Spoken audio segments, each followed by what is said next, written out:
इस समय हर किसी के मन में एक सवाल आ रहा है और वो पूछ भी रहे हैं कि भैया डॉलर के मुकाबले भारतीय रुपया कमज़ोर क्यों हो रहा है और इसे इतने धड़ाम से इतनी बुरी स्थिति में क्यों पहुंच रहा है हमारा रुपया। अब आप देखते हैं कि उनका $1 और हमारा 85 से 86 रुपये बराबर है। आखिर क्या वजह है, इसी पर बात करते हैं हम लोग। किसी भी मुद्रा की कीमत बाजार में उस मुद्रा की मांग और आपूर्ति के आधार पर तय होती है। जब किसी मुद्रा की मांग कम हो जाती है तो और आपूर्ति ज़्यादा होती है, उसकी कीमत घटने लगती है। अब नॉर्मल सी बात आप देखिए, अगर आप देखते हैं कि बाजार में बहुत सारी चीज़ें रखी हुई हैं तो उसकी कीमत कम रहती है, और कम चीज़ें हैं, मांग ज़्यादा है, उसकी बिक्री ज़्यादा है तो वो महंगी रहती है। तो आप देखिए 2024 के दिसंबर महीने के आखिरी हफ्ते में भारतीय रुपया अमेरिकी डॉलर के मुकाबले 85.81 के स्तर तक गिर गया, यानी 86 हो गया। और यह रुपये के लिए अब तक का सबसे निचला स्तर था। और इस गिरावट ने भारतीय मुद्रा बाजार में एक नई चिंता को जन्म दिया। 2024 में रुपये में लगभग 3% की गिरावट आई, जो पिछले कुछ सालों में से लगातार होते आ रहे रुपये की कमजोर होने की ट्रेंड को और स्पष्ट करता है। रुपये की यह कमजोरी कमजोरी भारतीय अर्थव्यवस्था के लिए एक बड़ी चुनौती बन चुकी है, और इसका असर सीधे तौर पर हम भारतीय पर पड़ रहा है, हम आम भारतीयों पर। रुपये की गिरावट एक जटिल और बहुकारक समस्या है, जो न सिर्फ घरेलू बल्कि वैश्विक स्तर पर भी कई कारणों से प्रभावित हो रही है। इस रिपोर्ट में हम उन्हीं कारणों पर विस्तार से चर्चा करेंगे और समझेंगे कि आखिर रुपये की गिरावट के पीछे कौन से प्रमुख कारण हैं और भारतीय अर्थव्यवस्था को कैसे प्रभावित कर सकते हैं।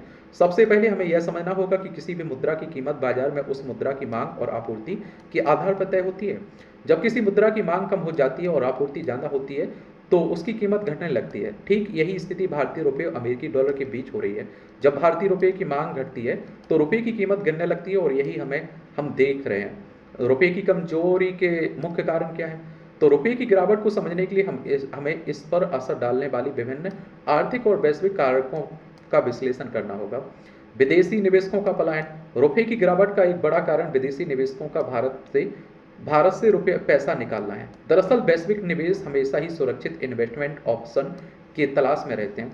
आप देखें, जहां सुरक्षित इन्वेस्टमेंट होगा आपका, वहीं तो आप निवेश करेंगे भाई। जब दुनिया भर के केंद्रीय बैंक अपनी नीतियों में बदलाव करते हैं तो इससे निवेशकों की प्राथमिकताएं बदल जाती हैं। कोविड-19 के बाद दुनिया भर में मुद्रास्फीति बढ़ी है, जिससे केंद्रीय बैंकों को ब्याज दर बढ़ानी पड़ी।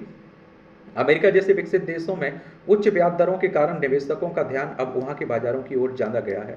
यानी विदेशी निवेशकों के लिए अमेरिका में ब्याज दरों में बढ़ोतरी के कारण भारतीय बाजार में निवेश करने की तुलना में अमेरिकी बॉन्डों और अन्य विदेश निवेश विकल्पों में निवेश करना ज्यादा लाभकारी हो गया है।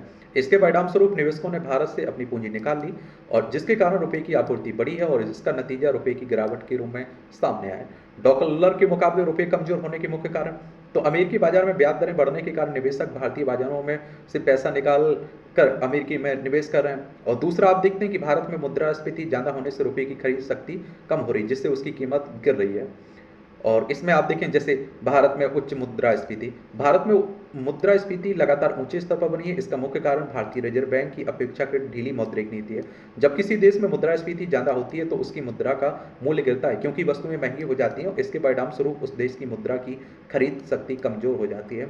अब आप देखिए, आरबीआई की बात करें तो रिजर्व बैंक ऑफ इंडिया की बात हो रही है, बैंकों का बैंक है। हमारी आरबीआई की बात हो रही है, केंद्रीय बैंक है। 1 अप्रैल 1935 में स्थापना हुई थी। मुंबई, महाराष्ट्र में उसका हेडक्वार्टर देखने को मिलेगा। भारत में खासतौर से खाद्य और ऊर्जा वस्तुओं की कीमतें लगातार बढ़ रही हैं, और जिससे मुद्रास्फीति और बढ़ रही है। इसके साथ ही भारतीय रिजर्व बैंक ने इन मुद्रास्फीति दबाव से निपटने के लिए ब्याज दरें बहुत ज़्यादा नहीं बढ़ाई हैं, और जिसके कारण रुपया और कमजोर हो गया। अमेरिकी फेडरल रिजर्व के मुकाबले जो महंगाई को नियंत्रित करने के लिए सख्त नीतियां अपनाता है, भारतीय रिजर्व बैंक की नीतियां अधिक लचीली और हैं, जो रुपये की कमजोरी का कारण बनता है। भारत का आयात निर्भरता। भारत एक ऐसा देश है जो बहुत ज़्यादा मात्रा में कच्चा तेल, सोना, अन्य महंगी वस्तुओं आयात करता है। भारत के लिए या आप देखिए, कच्चा तेल एक बहुत बड़ी आवश्यकता है, क्योंकि ऊर्जा की खपत देश में बहुत ज़्यादा है। जब अंतर्राष्ट्रीय बाजार में कच्चे तेल की कीमतें बढ़ती हैं तो भारत को तेल खरीदने के लिए ज़्यादा डॉलर की जरूरत होती है।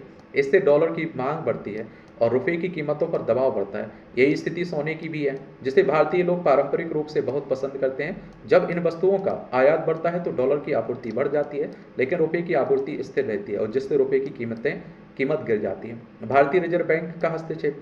तो रिजर्व बैंक रुपये की गिरावट को नियंत्रित करने के लिए अपने डॉलर के भंडार का इस्तेमाल करता है, ताकि विदेशी मुद्रा बाजार में डॉलर की आपूर्ति बढ़ सके। यह ऐसे वक्त में उठाया जाता है जब रुपये की कीमत बहुत तेजी से गिरने लगती है, ताकि बाजार में स्थिरता बनी रहे। हालांकि आरबीआई ने डॉलर की आपूर्ति बढ़ाने के लिए अपने भंडार का उपयोग किया, फिर भी रुपए की कमजोरी में कोई बड़ा सुधार नहीं हो पाया और इसके परिणामस्वरूप भारतीय विदेशी मुद्रा भंडार में कमी आई है, जो दिसंबर के आखिरी सप्ताह में 640 बिलियन डॉलर के स्तर तक पर पहुंच गया और जबकि सितंबर में यह 700 बिलियन से अधिक था। एक है वाणिज्यिक घाटा और निर्यात की कमजोरी। भारत का वाणिज्यिक घाटा लगातार बढ़ रहा है, जिसका मतलब है भारत का आयात उसके निर्यात से ज़्यादा है और जब देश का निर्यात बढ़ने के बजाय घटता है तो विदेशी मुद्रा की प्राप्ति कम हो पाती है और विदेशी मुद्रा की मांग बढ़ने के कारण रुपए की कीमत कमजोर होती है। भारतीय निर्यात में अस्थिरता और भारतीय उत्पादों की वैश्विक प्रतिस्पर्धात्मकता में कमी के कारण रुपए पर दबाव बढ़ता है। रुपए की गिरावट का भारतीय अर्थव्यवस्था पर क्या असर, ये भी आता है ना। ये आप देखिए एक और इसमें कारण वैश्विक अनिश्चितताएं, अमेरिकी डॉलर की मजबूती। अंतर्राष्ट्रीय स्तर पर अमेरिकी अमेरिकी डॉलर के मुकाबले भारतीय रुपये रुपये की आप देखते हैं कि स्थिति का एक बड़ा कारण वैश्विक अनिश्चितताएं हैं और वैश्विक अर्थव्यवस्था में जो बदलाव हो रहे हैं उनके कारण डॉलर की मांग लगातार बढ़ रही है। अमेरिका जो दुनिया की सबसे बड़ी और सबसे मजबूत अर्थव्यवस्था है, में निवेशकों का विश्वास हमेशा बना रहता है। इसके कारण डॉलर मजबूत हो जाता है। डॉलर के मुकाबले रुपए की कमजोरी को भी वैश्विक आर्थिक माहौल ने बढ़ाया है। अब आप देखिए बात हो रही है कि रुपए की गिरावट का भारतीय अर्थव्यवस्था पर क्या असर होगा।